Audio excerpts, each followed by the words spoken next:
رحمة للعالمين يا رحمة للعالمين يا رحمة للعالمين.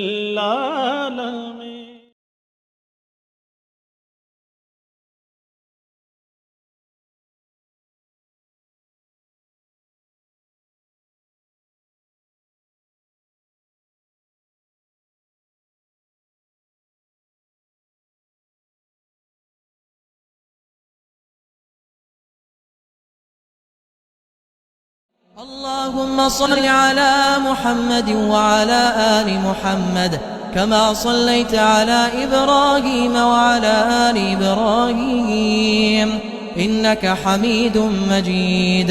اللهم بارك على محمد وعلى آل محمد كما باركت على إبراهيم وعلى آل إبراهيم إنك حميد مجيد.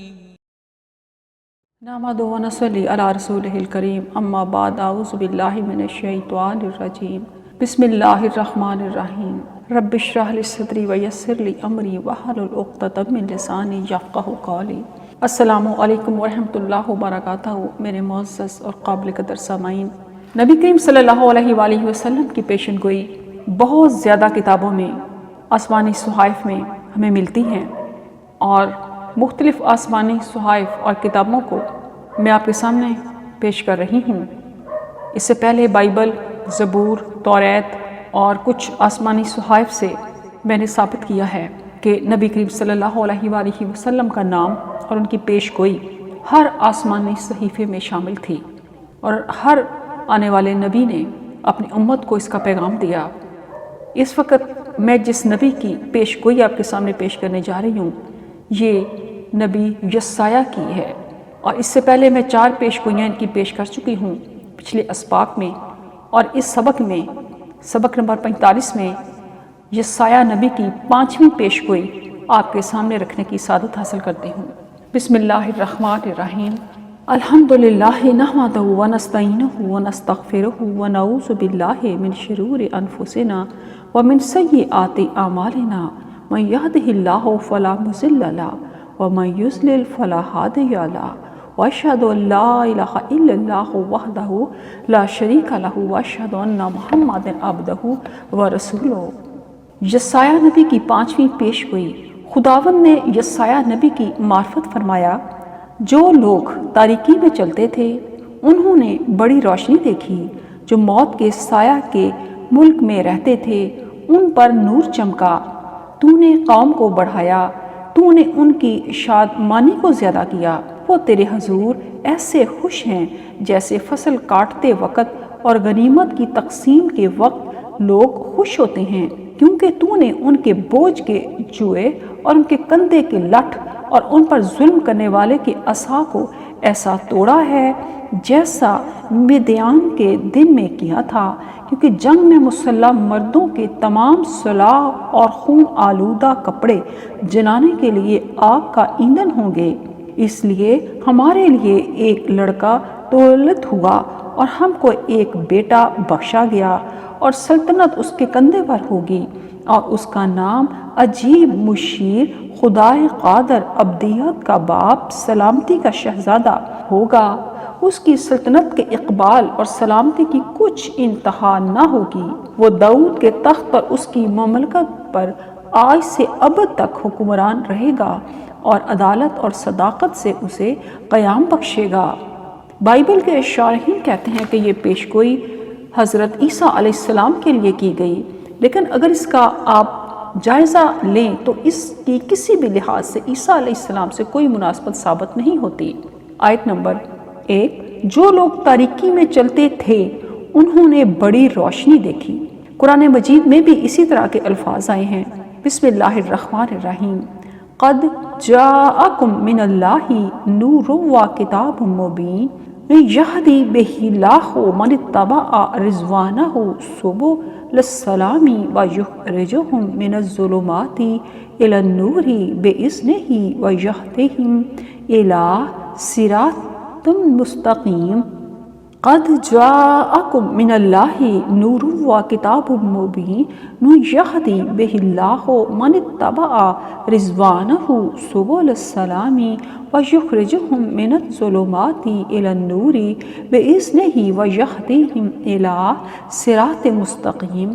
بے شک تمہارے پاس اللہ کی طرف سے روشنی اور واضح کتاب آئی ہے، جس کے ساتھ اللہ ان لوگوں کو جو اس کی رضا کے پیچھے چلیں سلامتی کے راستوں کی ہدایت دیتا ہے، اور انہیں اپنے حکم سے اندھیروں سے روشنی کی طرف نکالتا ہے اور انہیں سیدھے راستے کی طرف ہدایت دیتا ہے۔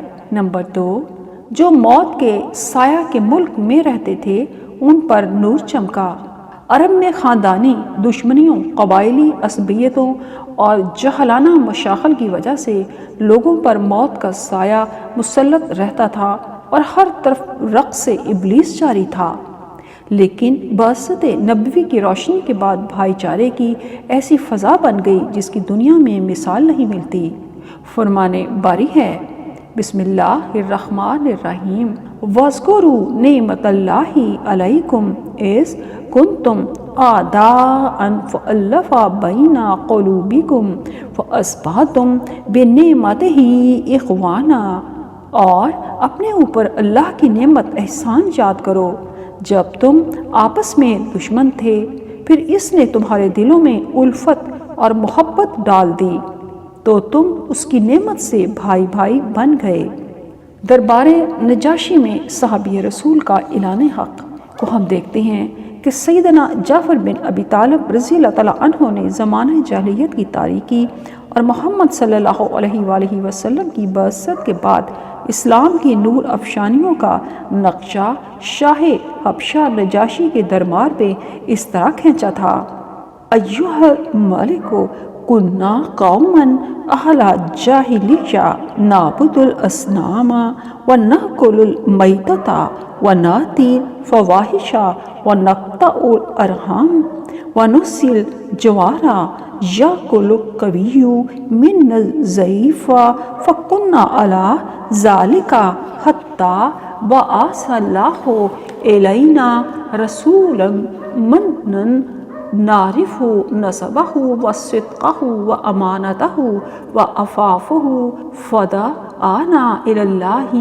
لنوحدہ ونعبدہ ونخلع ما کنا نعبد نحن وآباؤنا من دونہ من الحجارۃ والاوثان وامرنا بالصدق الحدیث واداء الامانۃ وصلۃ الرحم وحسن الجوار والکف عن المحارم والدماء ونہانا عن الفواحش وقول الزور واکل مال الیتیم وقذف المحصنات وامرنا ان نعبد اللہ وحدہ لا نشرک بہ شیئا وامرنا بالصلاۃ والزکاۃ والصیام۔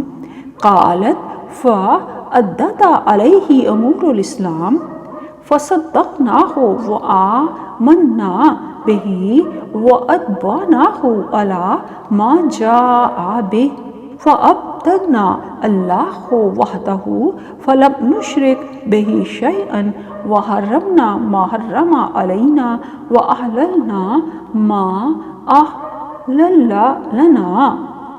اے بادشاہ، ہم ایک ایسی قوم تھے جو جاہلیت میں زندگی بسر کر رہے تھے۔ ہم بتوں کی عبادت کرتے تھے، مردار کھاتے تھے، بے حیائی کے کام کرتے تھے، قطع رحمی کرتے تھے، ہم سایوں سے برا سلوک کرتے تھے، ہم میں سے طاقتور کمزور کو کھا رہا تھا۔ ہم اسی حالت میں تھے کہ اللہ تعالیٰ نے ہماری طرف ہم ہی میں سے ایک رسول مبعوث کیا۔ ہم اس کی عالی نسبی، سچائی، امانت داری اور پاک دامنی سے خوب واقف ہیں۔ سو اس نے ہمیں دعوت دی کہ ہم اللہ کو ایک مانیں، اسی کی عبادت کریں، اور ہم اور ہمارے باپ دادا اس کے سوا جن پتھروں اور بتوں کی پرستش کرتے تھے انہیں چھوڑ دیں۔ اس رسول نے ہمیں سچی بات کرنے، امانت ادا کرنے، صلہ رحمی کرنے، ہمسایوں سے حسن سلوک کرنے، حرام کاموں اور خون ریزی سے باز رہنے کا حکم دیا۔ بے حیائی کے کام کرنے، جھوٹ بولنے، یتیم کا مال کھانے اور پاک دامن عورت پر تہمت لگانے سے روکا۔ اس نے ہمیں حکم دیا کہ ہم ایک اللہ کی عبادت کریں، اس کے ساتھ کسی چیز کو شریک نہ ٹھہرائیں۔ اس نے ہمیں نماز، زکوٰۃ اور روزے رکھنے کا حکم دیا۔ اس حدیث کے راویہ ام المومنین ام سلمہ رضی اللہ تعالیٰ عنہا کہتی ہیں کہ جعفر رضی اللہ تعالیٰ عنہ نے نجاشی کو اسلام کے امور گنوائے، پھر کہا ہم نے اس رسول کی تصدیق کی، اس پر ایمان لائے اور جو وہ لایا تھا اس میں اس کی پیروی کی۔ ہم نے ایک اللہ کی عبادت کی اور اس کے ساتھ کسی چیز کو شریک نہیں ٹھہرایا۔ جس چیز کو اس نے ہم پر حرام کیا ہم نے اسے حرام جانا، اور جسے ہمارے لیے حلال کیا ہم نے اسے حلال مانا۔ آیت نمبر 3، تو نے قوم کو بڑھایا، تو نے ان کی شاد مانی کو زیادہ کیا۔ یسوع عیسیٰ علیہ السلام کو اس دنیا میں قیام کے دوران میں یہ مقام کبھی حاصل نہیں ہوا، بلکہ ان کی قوم بنی اسرائیل ان کی جان کے در پہ تھی، اور وہ اپنے چند شاگردوں کے ساتھ بنی اسرائیل کے لوگوں سے چھپتے رہے، جبکہ اللہ تعالیٰ نے اپنے آخری پیغمبر حضرت محمد رسول اللہ صلی اللہ علیہ وآلہ وسلم سے یہ وعدہ فرمایا تھا کہ وہ آپ کی امت کو زمین میں خلفاء یعنی لوگوں کے امام اور حکمران بنا دے گا۔ پھر علاقوں کی فلاح و بہبود انہی کی وجہ سے ہوگی۔ بندگان الہی ان کے تابع فرمان ہو جائیں گے، اور خوف کے بعد انہیں امن اور اقتدار عطا فرما دے گا۔ اللہ تعالیٰ نے اپنے یہ سارے وعدے پورے فرما دیے تھے۔ لوگوں نے موج در موج اور فوج در فوج اللہ تعالیٰ کے دین کو قبول کر لیا تھا۔ ارشاد باری تعالیٰ ہے، بسم اللہ الرحمن الرحیم، اذا جاء نصر اللہ والفتح ورأیت الناس یدخلون فی دین اللہ افواجا فسبح بحمد ربک واستغفرہ انہ کان توابا۔ جب اللہ کی مدد اور فتح آ جائے گی اور آپ لوگوں کو دیکھیں گے کہ وہ اللہ کے دین میں گروہ در گروہ داخل ہو رہے ہیں، تو آپ اپنے رب کی حمد کے ساتھ تسبیح کیجئے اور اس سے بخشش مانگیے، بلا شبہ وہ بڑا توبہ قبول کرنے والا ہے۔ فتح سے یہاں مراد فتح مکہ ہے۔ عرب قبائل اسلام قبول کرنے کے لیے فتح مکہ کے منتظر تھے۔ وہ کہتے تھے کہ اگر یہ اپنی قوم پر غالب آ گئے تو پھر اللہ تعالیٰ کے سچے نبی ہیں، لہٰذا جب اللہ تعالیٰ نے اپنے نبی کو مکہ کی فتح سے بھی سرفراز فرما دیا تو لوگ اللہ کے دین میں فوج در فوج داخل ہونے لگے، اور ابھی 2 سال کی مدت بھی نہ گزری تھی کہ سارا جزیرۃ العرب نور ایمان سے چمک اٹھا۔ تمام قبائل عرب مشرف با اسلام ہو گئے۔ رسول اللہ صلی اللہ علیہ وآلہ وسلم نے فرمایا تھا کہ اللہ تعالیٰ نے میرے لیے زمین کو سمیٹ دیا ہے۔ میں نے زمین کے مشارق و مغارب کو دیکھا، اور زمین کو جہاں تک سمیٹ کر مجھے دکھایا گیا وہاں تک میری امت کی حکومت پہنچے گی۔ لہٰذا یہ سایہ نبی کی اس پیش گوئی کہ تو نے قوم کو بڑھایا، تو نے ان کو شاد مانی کو زیادہ کر دیا، کے مطابق حضرت عیسیٰ علیہ السلام یا کوئی دوسرے نبی نہیں ہو سکتے۔ اس کے مطابق صرف امام کائنات فخر موجودات حضرت محمد رسول اللہ صلی اللہ علیہ وآلہ وسلم ہی ہیں۔ نمبر 4، ان پر ظلم کرنے والے کی عصا کو ایسا توڑا ہے جیسا مدیان کے دن میں کیا تھا۔ یسوع عیسیٰ علیہ السلام کو اس دنیا میں یہ مقام بھی نہ حاصل ہو سکا۔ بائبل کے مطابق وہ تو خود ایلی ایلی لما شبقتنی، اے میرے خدا اے میرے خدا تو نے مجھے کیوں چھوڑ دیا کہتے ہوئے سولی چڑھ گئے۔ اس کے برعکس مسلمانوں پر جبر و تشدد اور ظلم و ستم کرنے والے بدر کے میدان میں مارے گئے، اور ان کے باقی ماندہ افراد قبائل فتح مکہ کے موقع پر متی ہو گئے۔ اس طرح یہ پیش گوئی بھی محمد رسول اللہ صلی اللہ علیہ وآلہ وسلم پر صادق آتی ہے۔ آیت نمبر 5، سلطنت اس کے کندھے پر ہوگی۔ اس کے برعکس بائبل میں تو یہ بتایا گیا ہے کہ یسوع علیہ السلام کا دنیاوی سلطنت سے کوئی تعلق ہی نہیں، بلکہ یسوع عیسیٰ علیہ السلام تو 2 افراد کے درمیان بھی منصف بننے کے لیے تیار نہیں تھے۔ پھر بھیڑ میں سے ایک نے اس سے کہا، اے استاد، میرے بھائی سے کہہ کہ میراث کا میرا حصہ مجھے دے۔ اس نے اس سے کہا، میاں کس نے مجھے تمہارا منصف یا بانٹنے والا مقرر کیا ہے؟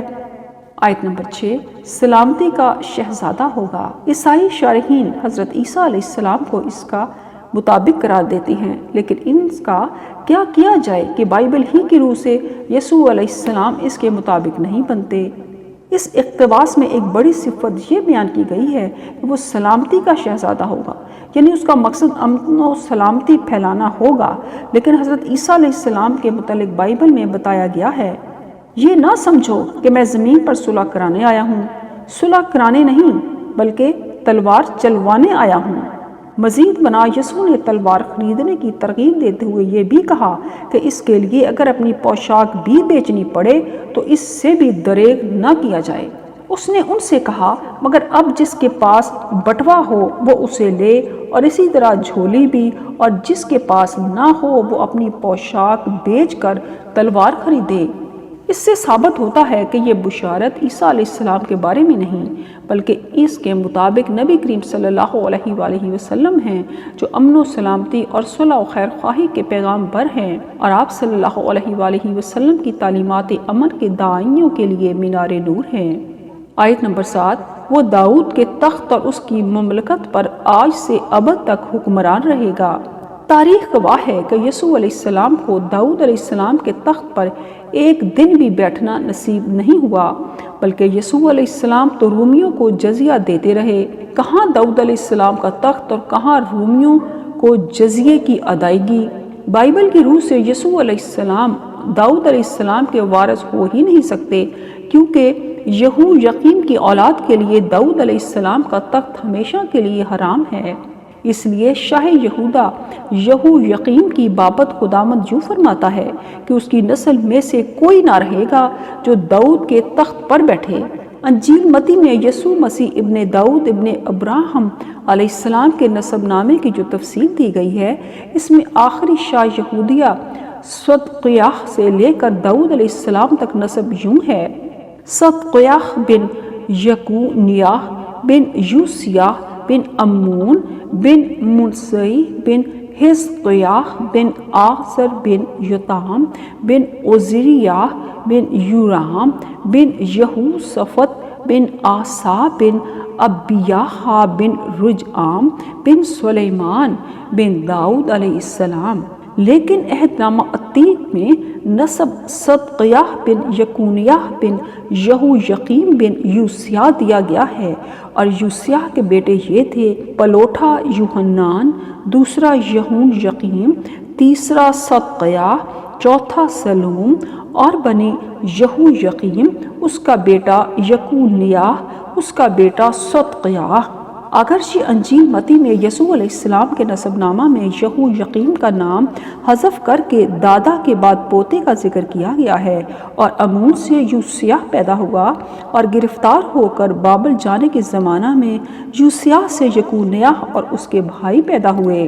مسیح علیہ السلام داؤد علیہ السلام کے خلف ہیں۔ شارحین بائبل کا کہنا ہے کہ یہاں یہو یقین کا نام اسی طرح حذف کیا گیا ہے جس طرح بالعموم پوتے کو باپ کا ذکر کیے بغیر براہ راست دادا سے منسوب کر دیا جاتا ہے۔ تاہم NIV اسٹڈی بائبل کے شرح نے یہ وضاحت بھی بیان کی ہے کہ یسوع مسیح علیہ السلام کے شجرہ نسب میں متی نے یہ نہیں کہا کہ یوسف نجار یسوع کا باپ تھا، بلکہ اسے صرف مریم کا شوہر بتایا ہے۔ گویا یسوع علیہ السلام یوسف نجار کا صلبی بیٹا نہیں ہے بلکہ قانونی بیٹا ہے، لہٰذا وہ داؤد علیہ السلام کا ایک حلف ہے۔ یوسف نجار کی نسبت لوقا میں ہے کہ جب فرشتے نے مریم کو یسوع مسیح کی پیدائش کی خوشخبری سنائی تو مقدسہ مریم غلیل میں ناصرہ کے مقام پر رہائش پذیر تھیں۔ ان کی منگنی ایک نجار یعنی ترکھان یوسف سے ہو چکی تھی۔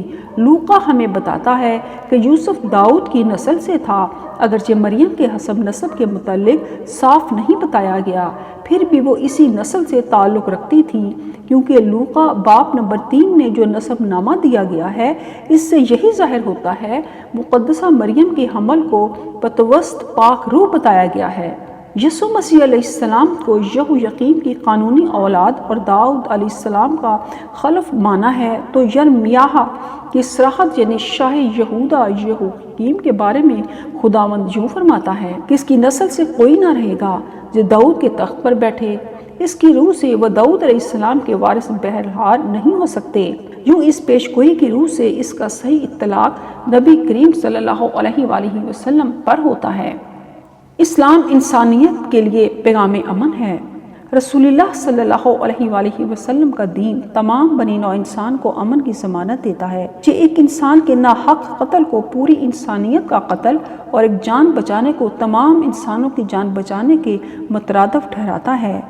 اللہ تعالیٰ کا ارشاد ہے، بسم اللہ الرحمن الرحیم، من اجل ذالک کتبنا علی بنی اسرائیل انہ من قتل نفسا بغیر نفس او فساد فی الارض فکأنما قتل الناس جميعا ومن احیاہا فکأنما احیا الناس جميعا۔ اسی وجہ سے ہم نے بنی اسرائیل کے لیے یہ لکھ دیا کہ جو شخص کسی کو قتل کر دے سوائے اس کے کہ وہ کسی کا قاتل ہو یا زمین میں فساد کرنے والا ہو تو گویا اس نے تمام لوگوں کو قتل کر دیا، اور جو شخص کسی ایک جان کو ناحق قتل ہونے سے بچائے تو گویا اس نے تمام لوگوں کی جان بچائی۔ اللہ تعالیٰ کا بنی اسرائیل کے لیے یہ ضابطہ تھا کہ کسی انسان کا ناحق قتل ساری انسانیت کا قتل ہے۔ اسلام کا بھی یہی ضابطہ ہے۔ چنانچہ رسول اللہ صلی اللہ علیہ وآلہ وسلم نے فرمایا، المسلم من سلم المسلمون من لسانہ و یدہ، مسلمان وہ ہے جس کی زبان اور ہاتھ سے دوسرے مسلمان محفوظ ہوں۔ اس سے کسی کو یہ غلط فہمی نہیں ہونی چاہیے کہ اسلام میں بس مسلمانوں ہی کے حقوق محفوظ ہیں اور کسی کے نہیں، جیسا کہ یہودیوں کے ہاں ہیں۔ ایسی بات ہرگز نہیں، بلکہ رسول اللہ صلی اللہ علیہ وآلہ وسلم کے ایک اور فرمان کی روح سے یہ غلط فہمی دور ہو جاتی ہے۔ اور مومن وہ شخص ہے جس نے لوگوں کے خون اور مال محفوظ ہوں، بل مومن من آمنا الناس علی دمائہم و اموالہم، اور مومن وہ شخص ہے جس سے لوگوں کے خون اور مال محفوظ ہوں۔ جہاں الناس فرمایا ہے جس میں مسلم اور غیر مسلم سب شامل ہیں۔ امن و سلامتی نبی کریم صلی اللہ علیہ وآلہ وسلم کی تعلیمات کی معروف و مسلم بنیاد ہے۔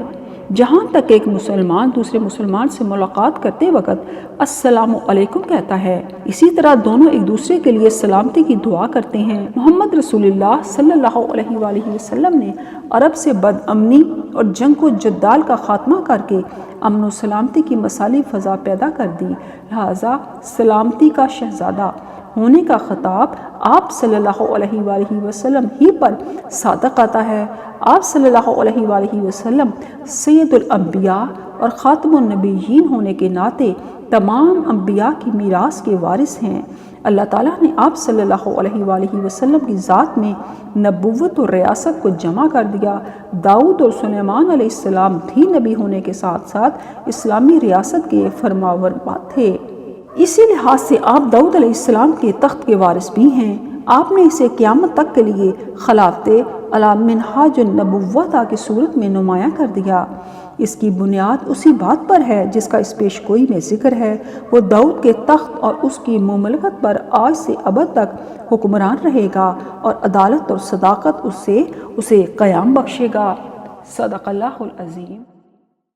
اللهم صل على محمد وعلى آل محمد كما صليت على إبراهيم وعلى آل إبراهيم إنك حميد مجيد اللهم بارك على محمد وعلى آل محمد كما باركت على إبراهيم وعلى آل إبراهيم إنك حميد مجيد